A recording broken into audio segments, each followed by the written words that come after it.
La TVT au cœur de l'information.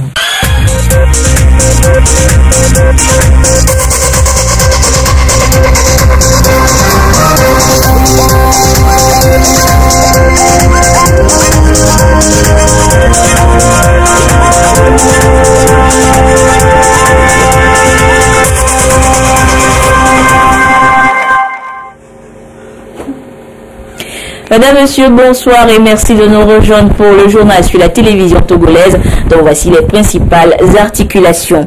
Du 30e sommet de l'Union africaine à Addis Abeba en Éthiopie, il faudra retenir le lancement du marché unique africain du transport aérien. Un projet que le chef de l'État fort et Sozimna Nyazingbe aura la noble tâche de mettre en œuvre.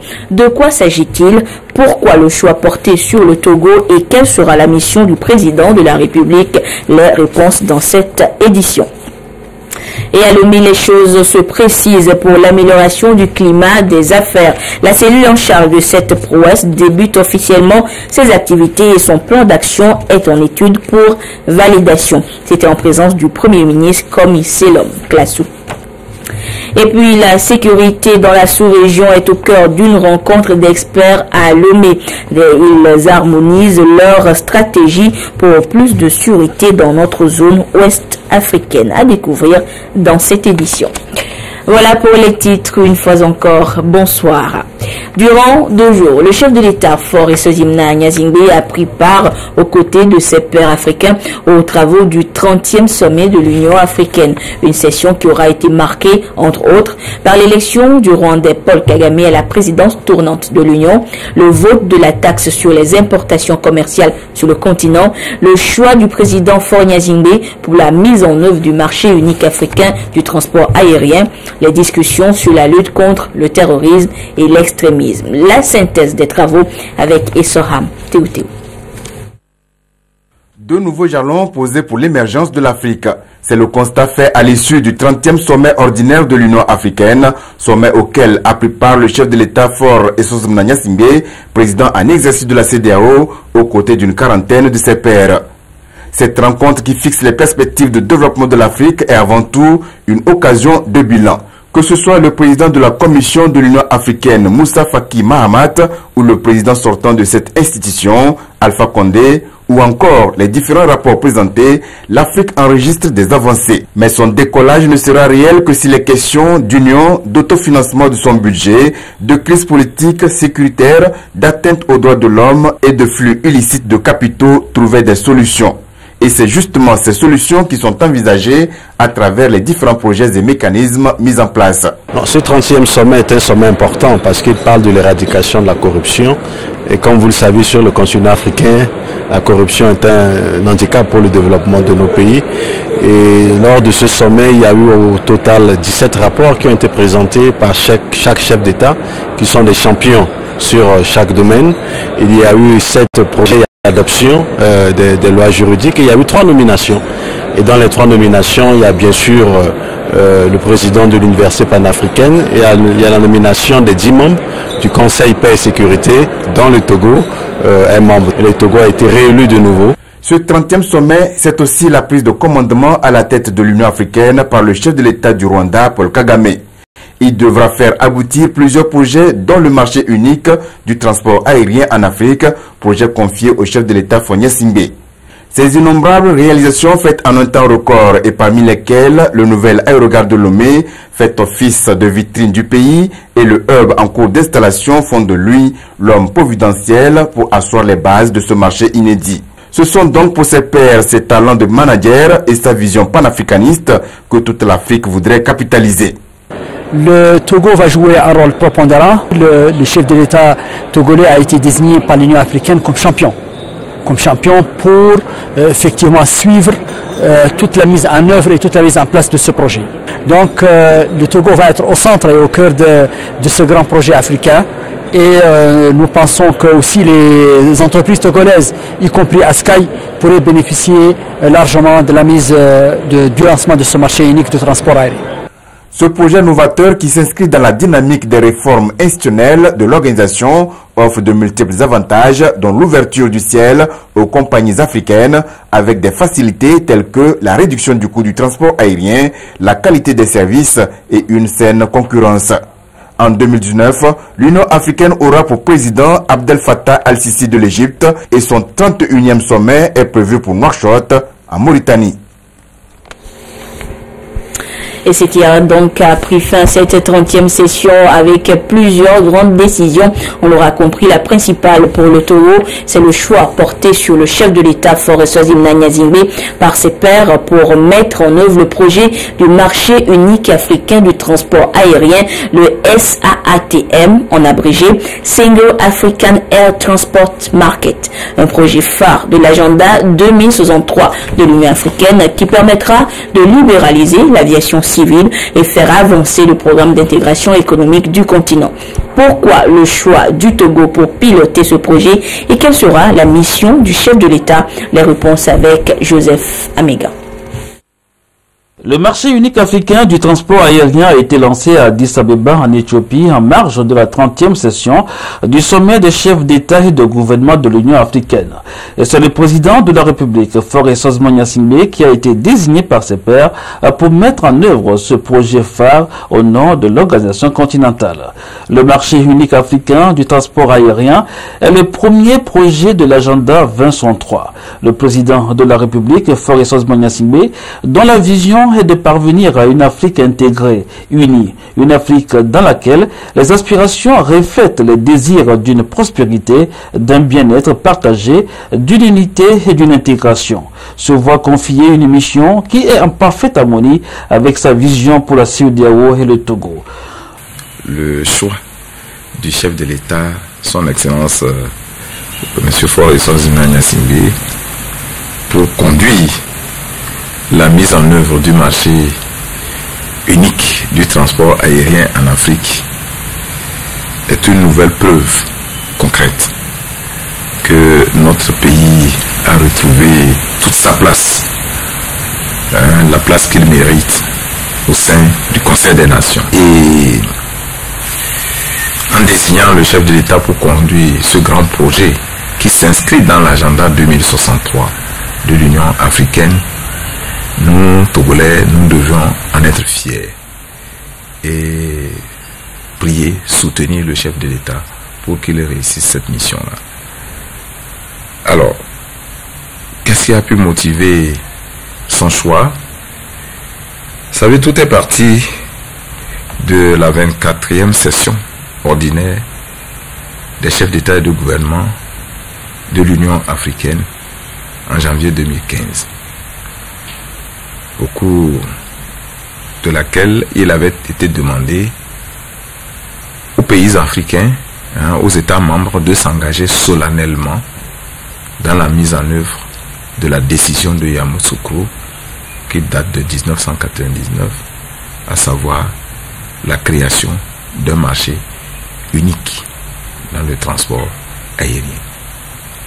Et donc, à l'occasion de cette 24e session, il avait été demandé aux chefs d'État et de gouvernement de faire en sorte que leur pays s'engage solennellement à la mise en œuvre de cette décision pour la création d'un marché unique du transport aérien en Afrique. Le marché unique africain du transport aérien a été créé pour améliorer la connectivité, faciliter le commerce et le tourisme, créer des emplois et veiller à ce que l'industrie joue un rôle plus important dans l'économie du continent. Ce marché donnera un nouveau souffle aux investissements transfrontaliers dans les industries de production et de services et permettra de créer 300 000 emplois directs et 2 millions d'emplois indirects. Dans l'agenda 2063, donc, au cours de cette session, il y avait 3 décisions majeures qui avaient été prises.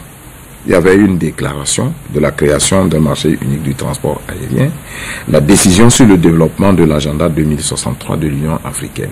Et sur ce point, je voudrais dire que c'est pour répondre à cette décision que des comités techniques spécialisés ont été mis en place, dont le Togo a l'honneur de diriger le comité technique spécialisé dans les infrastructures intercontinentales et transcontinentales, le transport, le tourisme, l'énergie, et le comité a organisé sa première session à Lomé ici en mars 2017. Donc c'est pour répondre à cette deuxième décision. La troisième décision, c'est l'engagement solennel, comme je l'avais dit, des États membres de l'Union africaine à la mise en œuvre de la décision de Yamoussoukro en vue de la création de l'établissement d'un marché unique du transport aérien en Afrique à l'horizon 2017. Une telle décision, un tel engagement est un engagement politique d'abord au niveau national. L'Afrique compte beaucoup de compagnies aériennes. Nous en connaissons les plus grosses. Alors, ces compagnies aériennes ont des parts de marché qu'elles veulent à tout prix préserver. Alors, le fait de s'engager solennellement à la création, à la mise en place d'un ciel unique dans le transport aérien, ça veut dire que quelque part, on se dessaisit d'une partie de sa souveraineté. Ça veut disposer d'une compagnie aérienne comme South African Airways, Ethiopian, je cite les plus grosses compagnies, Egypt Air, ça veut dire qu'il faut quand même céder une partie. Mais l'Afrique aujourd'hui n'a pas d'autre choix que de le faire, parce que l'Afrique au niveau mondial n'occupe qu'une part infime, c'est-à-dire 3% des parts de marché, alors que on sait que son potentiel peut aller jusqu'à 17%. Alors, les petites compagnies par-ci, par-là, ne permettent pas à l'Afrique de répondre à l'un des objectifs de l'agenda 2063, c'est-à-dire faire de l'Afrique une Afrique des peuples intégrés, unis. La mission du chef de l'État, c'est d'amener les autres États membres qui n'ont pas encore pris pour certaines beaucoup de raisons, dont des raisons politiques, de souveraineté nationale, n'ont pas encore pris cette décision-là. Le chef de l'État aura la lourde tâche d'amener ces 32 pays qui restent à s'engager formellement à la mise, à la création de ce marché unique du transport aérien en Afrique. Donc vous comprenez que c'est une lourde mission et on ne peut pas désigner n'importe qui pour assumer cette mission-là. La vision que le chef de l'État a pour ce pays, notre pays, c'est la même vision qu'il porte pour l'Afrique. Et c'est le même engagement. Rappelez-vous bien, l'année dernière, lorsque ces pairs de la CEDEAO l'ont désigné pour être le président de la conférence, le chef d'État de la CEDEAO, le lendemain, il était sur le terrain pour veiller à l'application des décisions de la CEDEAO en matière de facilitation du transport. Vous comprenez que ce n'est pas à n'importe qui qu'on peut confier une telle mission. À ce jour, 23 pays africains, dont le Togo, ont souscrit au marché unique du transport aérien africain. Le président de la République, Faure Sosmagna-Singbe, dont la politique de développement est axée sur la population, va à coup sûr amener l'Afrique à agir en tant qu'acteur et partenaire fort, uni, qui saura influencer la scène mondiale. Autre actualité, nous l'annoncions hier, la cellule du climat des affaires a officiellement lancé ses activités ce matin à Lomé. C'était au cours d'une cérémonie présidée par le Premier ministre Komi Selom Glassou, entouré pour la circonstance des membres du gouvernement, des acteurs du secteur privé ainsi que des partenaires techniques. Le démarrage des activités de la cellule est marqué par cette rencontre devant aboutir à la validation du plan d'action pour l'amélioration du climat des affaires au Togo. Les précisions avec Pierre Soussouko. Un mois après sa création par le chef de l'État, la cellule du climat des affaires retrousse les manches. Elle veut aller vite et rapidement pour stimuler et renforcer les politiques inhérentes à la promotion efficace du développement des affaires au Togo. Sujet qui mobilise l'attention du gouvernement avec à sa tête Komi Selom Glassou. Ici, côte à côte, le Premier ministre et son équipe avec les acteurs du secteur privé ainsi que des partenaires techniques pour jeter les bases d'un climat rassurant et plus attractif aux hommes d'affaires togolais et d'ailleurs. La coordination de la cellule évalue le chantier à poursuivre ou à entamer pour un Togo plus séduisant. En 2012, quand nous avons commencé cet exercice, pour créer une entreprise, il fallait pratiquement une dizaine d'institutions. Il faut 85 jours environ. Il faut pratiquement 250 francs CFA. Mais aujourd'hui, en 24 heures, avec 3 structures intégrées et 29 250 francs, vous pouvez créer votre société anonyme à responsabilité limitée. Ce qui veut dire qu'il y a un pas qui est fait, un effort qui est fait. Cependant, les défis demeurent, raison d'ailleurs de l'organisation de cet atelier qui permettra aux uns et aux autres de lancer les bases nécessaires pour pouvoir faire de notre pays un pays attractif pour les investisseurs. Le démarrage officiel des activités de la cellule du climat des affaires au Togo est marqué ici par cette rencontre avec les différents acteurs de tout secteur pour plancher sur le plan d'action global devant contribuer à l'amélioration du climat des affaires au Togo. Le Premier ministre Commissaire Klassou, qui représentait le chef de l'État Fonia Singbe pour la circonstance, dresse d'abord un tableau prometteur des politiques du gouvernement à la matière avant d'affirmer la volonté du chef de l'État à poursuivre les actions entreprises. L'amélioration du climat des affaires est un enjeu crucial pour un développement économique et cohérent de notre pays. Le présent atelier s'inscrit donc dans la droite ligne du gouvernement tendant à donner des signaux clairs d'une amélioration continue du climat des affaires au Togo. C'est dire qu'au-delà de la validation du plan d'action de la cellule, cet atelier a aussi pour rôle de donner une plus grande visibilité et lisibilité à toutes les initiatives déjà déployées et à celles engagées par le gouvernement aux fins d'améliorer le climat d'affaires et donc de renforcer l'attractivité et la compétitivité du pays. En effet, aspirant à s'affirmer comme un hub commercial de référence dans la sous-région, tourné vers le transit, le tourisme des affaires et la transformation manufacturière des produits agricoles à haute valeur ajoutée, le Togo mise sur les opportunités géographiques, mais aussi transformationnelles de ses infrastructures portuaires, aéroportuaires et terrestres, de son administration et celles liées à la modernisation de son système judiciaire pour favoriser l'investissement privé et la croissance. Depuis près de 10 ans, le gouvernement a mis en œuvre, avec l'appui des partenaires techniques et financiers, mais aussi avec la disponibilité et l'adhésion du secteur privé national, une série de réformes structurelles pour créer un cadre normatif inclusif, cohérent et propice aux affaires. Cette option, empreinte de volontarisme, a pour finalité d'agir sur l'ensemble des principales sources de facilité à faire des affaires, lesquelles facilités concourent naturellement à orienter les décisions des investisseurs, tant nationaux qu'étrangers, à déterminer la qualité et le volume des investissements domestiques et étrangers privés et à affecter toutes les catégories d'entreprises.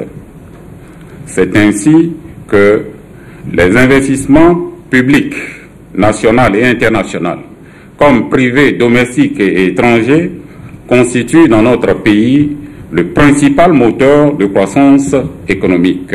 Sur ces 10 dernières années, les efforts du Togo en matière de réformes sont reconnus et salués par beaucoup, même au-delà de nos frontières.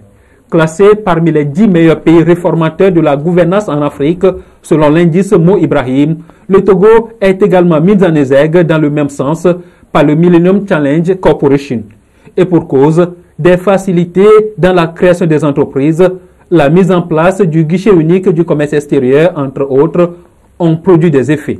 Mais pour le gouvernement, il faut aller encore plus loin. Malgré ces résultats encourageants, le constat est clair que le processus de conception et de formulation des réformes ainsi que leur mise en œuvre sont souvent confrontés à des difficultés qui entravent nos performances et partant impactent négativement la compétitivité de notre économie. Il nous faut donc, sans complaisance, tirer toutes les leçons de la contre-performance enregistrée lors du classement de Doing Business au titre de l'année passée. Nous devons prendre de façon courageuse toutes les mesures urgentes et vertueuses qu'impose cette situation. J'en appelle à la responsabilité de chacun des acteurs impliqués. C'est pour répondre à cette exigence, dans un cadre structuré et bien approprié, que le chef de l'État a fait mettre en place, le 29 septembre 2017, et ce, par décret numéro 2017-111, la cellule climat des affaires, dont les travaux viennent en complément à ceux du comité de concertation entre l'État et le secteur privé. Il faut rappeler que le comité de concertation mis en place par décret 7 mois plus tôt a pour mission de coordonner les efforts et insuffler un vrai dynamisme au partenariat public-privé, gage de la création de richesses, de l'emploi décent et donc de l'inclusion sociale. Comment peut-il en être autrement si l'on sait que nous sommes dans un environnement de plus en plus concurrentiel? Pour permettre à notre pays de tirer son épingle du jeu, il nous faut faire plus en suscitant davantage la performance du secteur privé national, mais aussi la confiance des investisseurs étrangers et d'une manière générale, la confiance de tous ceux qui veulent entreprendre au Togo.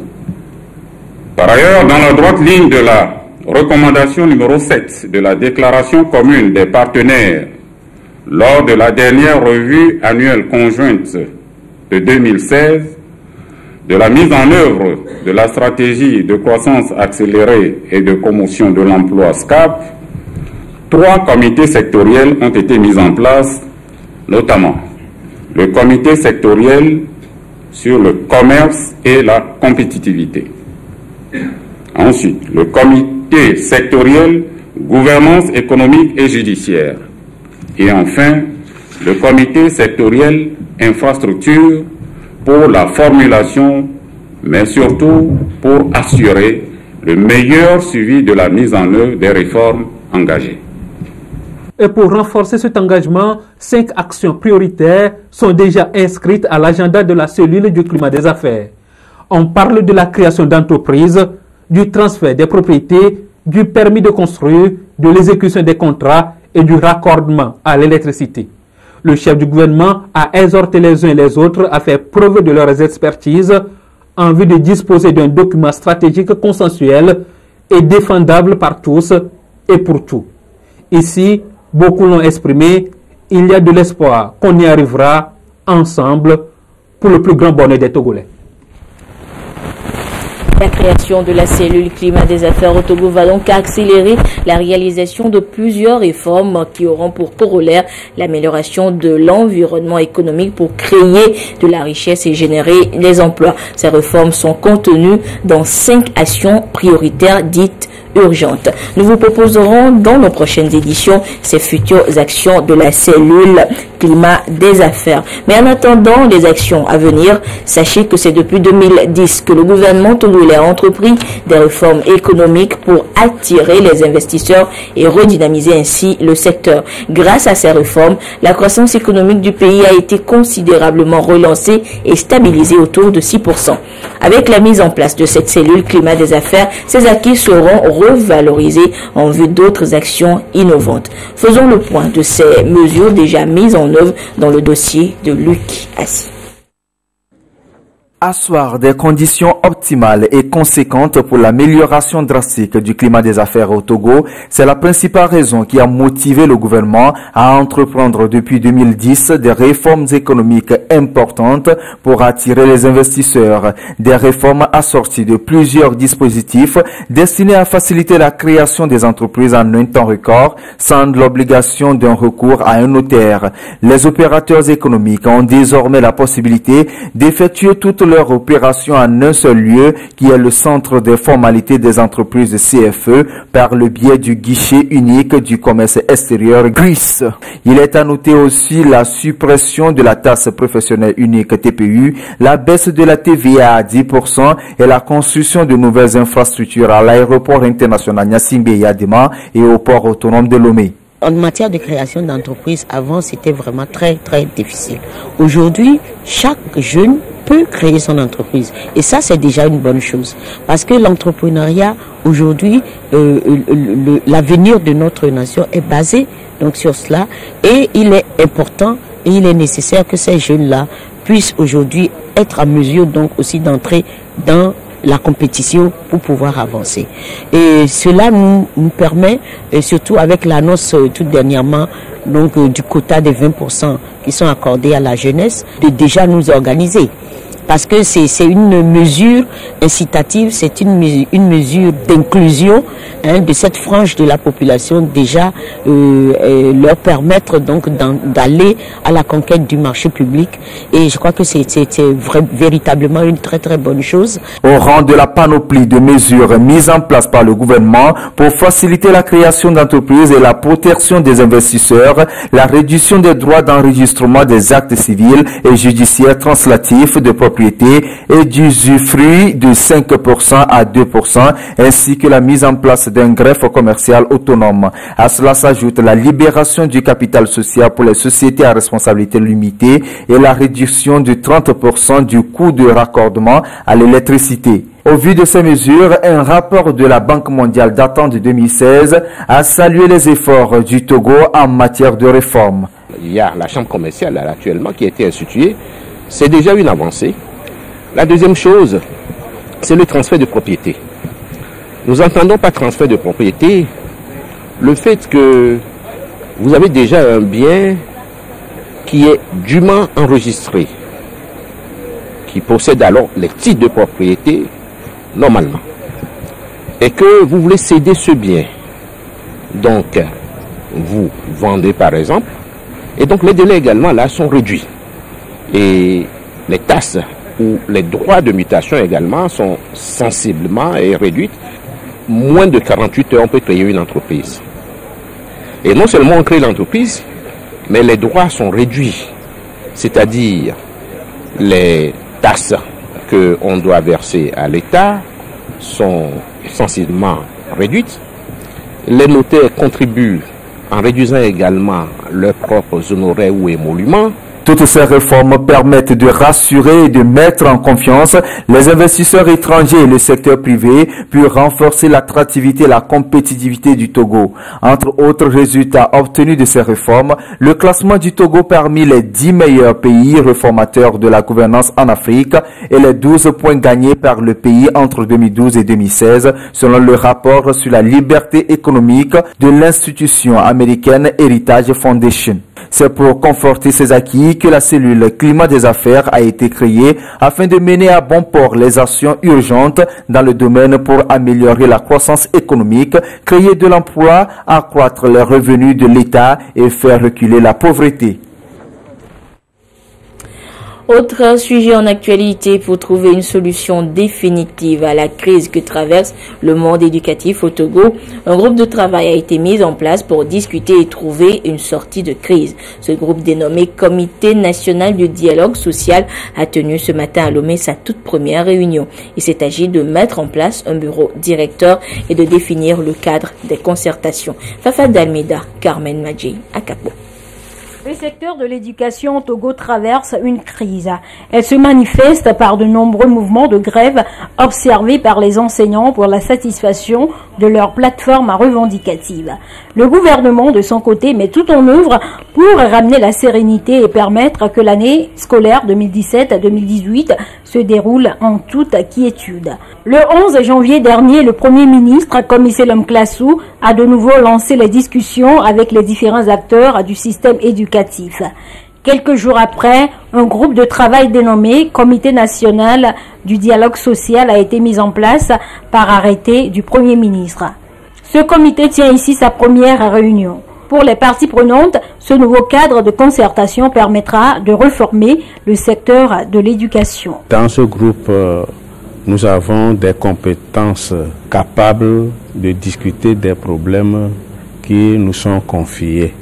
Seulement, il faut avoir de la confiance, de la patience pour que nous discutions dans un climat serein pour apporter des solutions aux problèmes qui se posent. Il est attendu que les résultats des travaux du Comité national du dialogue social prennent en compte les nouvelles revendications du monde enseignant. À partir d'une approche qui se veut globale, ce comité examinera les besoins du secteur et proposera des solutions durables. Nous avons toujours voulu qu'il y ait eu ouverture d'une table de discussion. Enfin, la table est venue. On va voir comment les discussions vont s'orienter. Heureusement que par rapport à notre plateforme, on découvre aujourd'hui que le secteur a d'autres problèmes, notamment le problème des infrastructures, le problème des personnels enseignants à recruter qui sont presque 13 000 aujourd'hui parce que ceux qui sont admis à la retraite, la plupart ne sont pas remplacés. Donc tout ça, ça pèse sur le travail. Je suis content qu'on ait fait de regard à tout ça là et que le Premier ministre ait demandé que concerne le problème dans un contexte global. Par rapport aux discussions actuelles, je sais que nous allons également contenir nos camarades à croire à ce qui va être fait durant les semaines à venir pour que ces grèves s'apaisent et qu'on puisse faire confiance à ces discussions. Le Comité national du dialogue social rassemble tous les acteurs. À l'issue de cette rencontre, un bureau est mis en place pour conduire les discussions. Le ministre de la fonction publique, du travail et de la réforme administrative en est le président. Ce bureau sera présidé par un membre du gouvernement, à notre modeste personne. Un vice-président sera assuré par la fédération des syndicats du secteur de l'éducation. Un deuxième vice-président par les associations des parents d'élèves, deux rapporteurs, en l'occurrence le père Apognon, directeur national de l'enseignement catholique, donc relevant de l'enseignement confessionnel, et un représentant des centrales syndicales. En termes de calendrier, le groupe a décidé de se réunir au moins 2 fois par semaine, les jeudis après-midi et les vendredis matin, et autant de fois que les discussions et les travaux auront lieu en ayant à l'esprit la situation actuelle dans le secteur de l'éducation. Nous voulons donner un message collectif. Le groupe de travail, bien que étant composé de femmes et d'hommes issus de différentes composantes et entités, nous avons à l'esprit que c'est un travail d'intérêt général et c'est pour le bien de l'éducation togolaise que nous travaillons. Et nous allons nous efforcer de travailler, de discuter, de forger des propositions de solutions à moyen terme, dans un esprit d'ouverture et de respect mutuel. Le gouvernement a donc convié tous les partenaires de l'éducation à saisir cette opportunité pour contribuer à la recherche de solutions définitives aux problèmes éducatifs. De son côté, le Premier ministre, chef du gouvernement, a souhaité que toutes les préoccupations des enseignants et celles du gouvernement soient traitées de façon globale afin de relever tous les défis et baliser la voie à une éducation de qualité dans un environnement serein. Le ministre de l'Agriculture en charge de l'élevage, président du Comité national de la transhumance, porte à la connaissance des présidents des comités préfectoraux de la transhumance, des responsables opérationnels préfectoraux de la transhumance, des agriculteurs, les ONG et de tous les autres partenaires que la campagne de transhumance 2018 débute demain, mercredi 31 janvier et prend fin le jeudi 31 mai 2018 sur toutes les l'étendue du territoire national, conformément à l'arrêté interministériel du 22 mai 2008 portant organisation du mouvement de la transhumance au Togo. Par conséquent, il est demandé à ces acteurs impliqués dans la gestion de la transhumance de prendre toutes les dispositions nécessaires pour assurer le bon déroulement de la dite campagne en application des dispositions du plan opérationnel de gestion de la transhumance 2018. Le ministre en charge de l'élevage compte sur le civisme de tous les acteurs impliqués dans la gestion de la transhumance. À retenir également dans l'actualité de ce mardi, la 4e réunion des chefs des services du renseignement et de la sécurité ce matin à Lomé. Après la rencontre d'Accra au Ghana en septembre 2018, ces experts font une fois encore le point sur la situation sécuritaire au sein des États de l'Afrique de l'Ouest. Le compte rendu avec Esther Laclé. Criminalité transfrontalière, trafic de tout genre, cybercriminalité, problèmes liés à la transhumance. Autant de défis sécuritaires auxquels sont confrontés les pays de la sous-région. Pour mieux faire face à ces menaces et anticiper sur les risques, le Bénin, le Burkina Faso, la Côte d'Ivoire, le Ghana et le Togo renforcent leur coopération en matière de sécurité. C'est pour faire face aux actes de déstabilisation politique en cours dans la sous-région et de lutter plus efficacement contre le terrorisme, le crime transnational organisé, que les premiers responsables de nos États ont décidé d'instituer une coopération accrue, d'une part entre les ministres chargés de la sécurité et d'autre part entre leurs services techniques en matière de sécurité et de partage de renseignements. Cette réunion est consacrée à l'examen de la situation sécuritaire dans les pays. Le choix de Lomé n'est pas fortuit, vu les efforts faits par les autorités togolaises pour maintenir le climat de paix dans le pays. Qu'il me soit permis, avant toute chose, de rendre un hommage mérité au président de la République togolaise, son Excellence M. Faure Eswatini Gnassingbé, qui porte une attention particulière aux questions de paix et de sécurité, non seulement dans notre pays, mais aussi et surtout dans notre sous-région. Cette vision que nous saluons à sa juste valeur transparaît une fois encore à travers la tenue de ces assises et les initiatives prises dès les premières heures aux côtés de ses homologues pour transcrire dans les faits ce qu'il convient désormais d'appeler l'initiative d'Accra. Permettez-moi également, en ce moment où notre pays fait face à une vague de manifestations, de saluer les efforts du chef de l'État pour sa politique de tolérance, d'ouverture et de réconciliation nationale qui nous permet aujourd'hui de tenir cette rencontre dans le calme et la quiétude. Cette rencontre se tient en marge de la session ministérielle qui aura lieu à Lomé ce mercredi. 4e du genre, les graines de ces assises ont été plantées le 14 septembre 2017 à Accra au Ghana. La réunion d'Accra au Ghana s'est donc tenue en septembre 2017 du côté du Ghana. Et ce communiqué du parti Union pour la République, pour terminer, afin de promouvoir le vivre ensemble et préserver la paix, le parti Union pour la République invite les populations de Lomé et de ses environs à 2 grandes manifestations organisées par les mouvements des jeunes et des femmes UNIR. Demain, mercredi 31 janvier 2018, à 14h, sur le terrain de Forever, rencontre d'échange avec la jeunesse couplée de spectacles musicaux. Samedi 3 février 2018, à 14h, sur l'esplanade de Canal Olympia, ancien cinéma Le Togo, prière écuménique des femmes togolaises pour la paix. Le parti appelle tous les Togolais, quelle que soit leur appartenance religieuse ou politique, à aller louer le Seigneur et lui confier notre cher pays, le Togo. Le bureau exécutif invite tous les Togolais et toutes les Togolaises épris de paix à s'associer massivement à ces 2 manifestations. Et voilà, c'est sur ce communiqué que se referme cette édition, quelque peu longue, actualité oblige.